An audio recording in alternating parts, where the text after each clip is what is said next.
우리는 살면서 열심히 세운 계획이 무너지는 것을 경험합니다. 특히 우리의 계획이 좋은 의도에서 비롯되거나 하나님을 위한 것이지만 계획이 무너질 때 우리는 하나님의 뜻을 이해하기 어려워합니다. 그럴 때 우리는 어떤 마음을 가져야 할까요? 사도행전 16장을 보면 바울과 그의 동역자들은 아시아로 가서 복음을 전하려 합니다. 하지만 성령님께서는 그 길을 막으셨습니다. 바울과 동역자들은 당황했을 것이고 그들은 비두니아로 가서 복음을 전하려 하였습니다. 하지만 예수님의 영은 그 길도 막으셨습니다.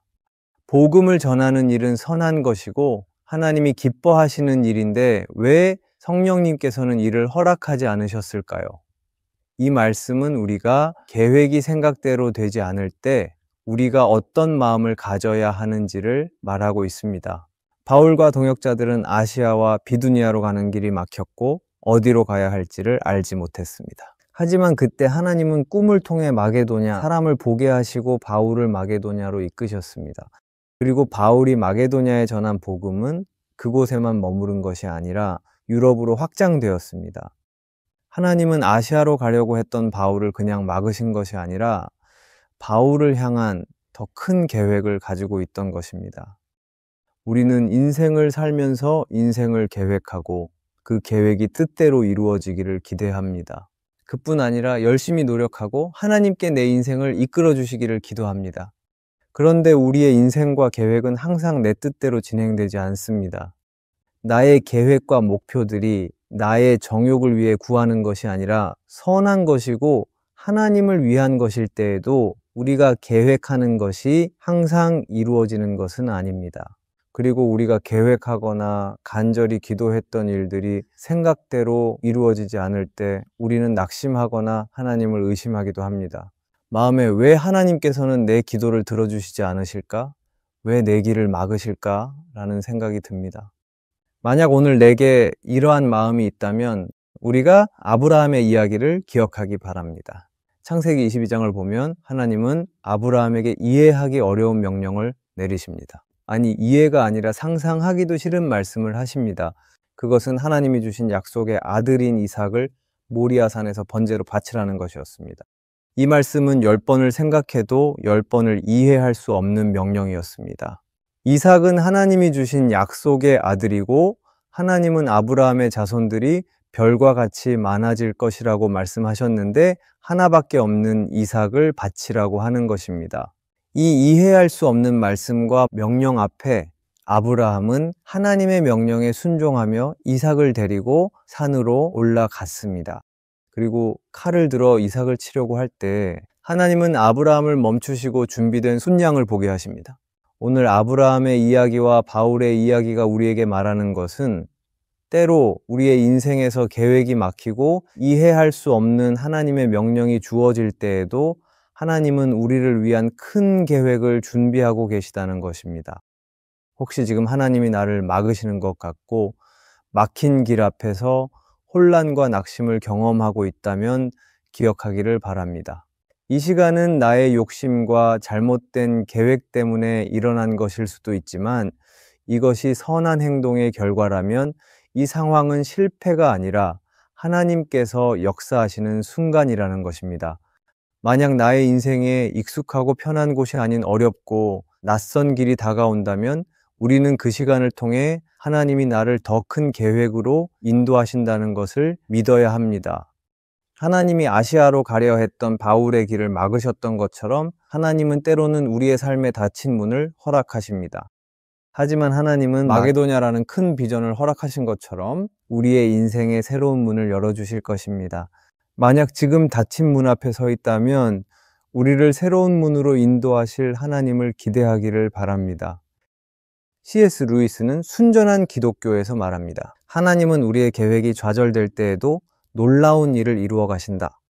하나님은 믿음으로 나아가는 우리의 계획이 실패할 때에 우리를 새로운 길로 이끄십니다.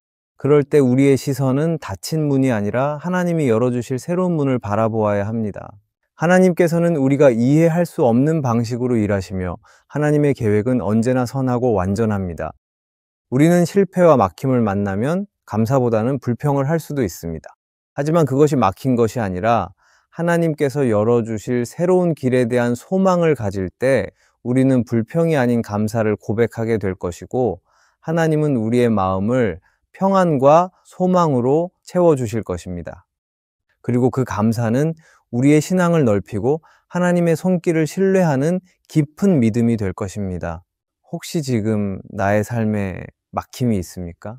닫힌 문 앞에서 낙심하고 있습니까? 오늘 하나님의 선하심을 기억하며 하나님의 뜻이 있음을 신뢰하기 바랍니다. 하나님은 믿음으로 살기를 바라는 나를 막다른 길로 몰아가는 것이 아니라 더 나은 길, 더 선한 길로 나를 초대하고 있습니다. 나의 막힌 길이 하나님의 새로운 사역의 출발점임을 믿기를 바랍니다.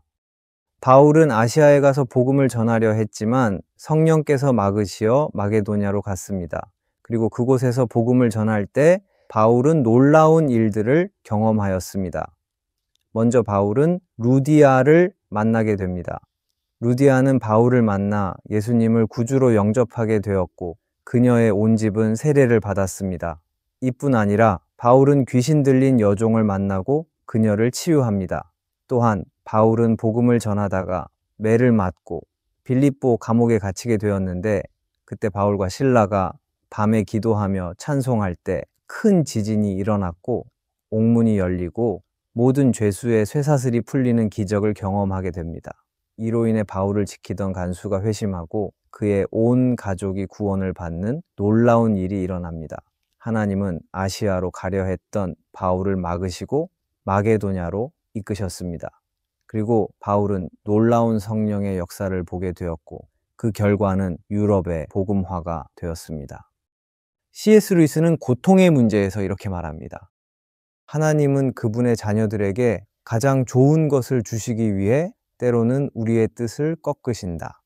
C.S. 루이스는 우리의 고난이나 좌절이 끝이 아니라 이것이 하나님의 선한 목적과 연결되어 있음을 말합니다. 때로 우리의 시선은 좁고 제한적이어서 하나님의 계획을 신뢰하지 못할 수도 있습니다. 계획했던 길이 막혔을 때 하나님을 신뢰하기보다 낙심하고 불평할 수도 있습니다.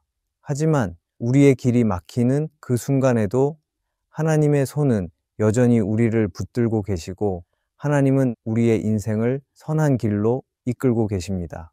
그럴 때 우리는 나의 실패나 막힘이 끝이 아님을 기억해야 합니다. 우리의 막힌 길에서도 하나님이 함께 하심을 기억하며 언제나 믿음으로 나아가기를 바랍니다.